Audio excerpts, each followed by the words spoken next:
कारण आज जर आपण पाहिलं, आज सगळ्या व्हॉट्सअप ग्रुप सगळीकडे आज फिरते काय ते कॉक्रोच संघटना आपल्याला माहिती आहे. आज कुठल्या स्टेपला गेलेला आहे, म्हणजे आमचा युवक काय करू शकतो त्याचं थोडक्यामध्ये उदाहरण. आणि मग पुढची भावी पिढी तुम्हीच आहेत आमच्या पक्षात, की तुम्हीच नंतर मग हे सगळं हळूहळू सांभाळायचं आहे. आणि म्हणून करता जो काय आमच्या शिवसैनिकाचा मान असेल तो युवा सैनिकांचा, आणि युवा सैनिकांचा असेल तो माझ्या महिला आघाडीचा.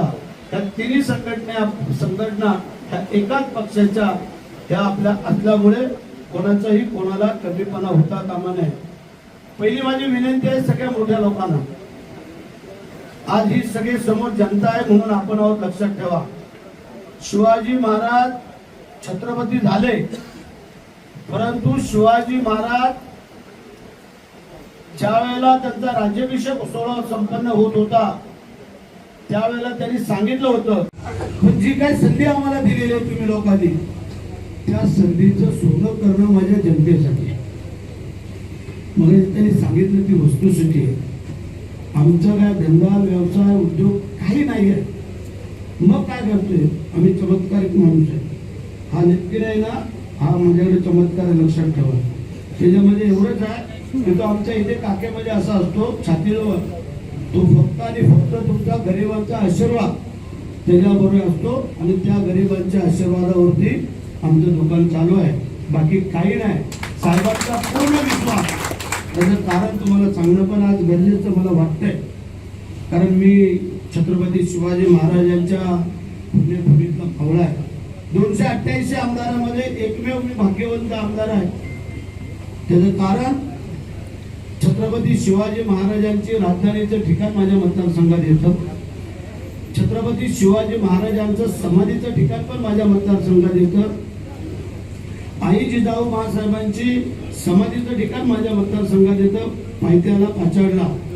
त्यानंतर डॉक्टर बाबासाहेब आंबेडकरांचं चौदरतळ्याचं ठिकाण माझ्या मतदारसंघात येतं. त्यानंतर शूरवीर नरवीर तानाजी मालुसरेंची समाधीचं ठिकाण माझ्या मतदारसंघात येतं. आणि स्वामी समर्थांचा दासबोध ग्रंथ लिहिला गेला ती शिवतरगड आहे, पण माझ्या मतदारसंघामध्ये येते.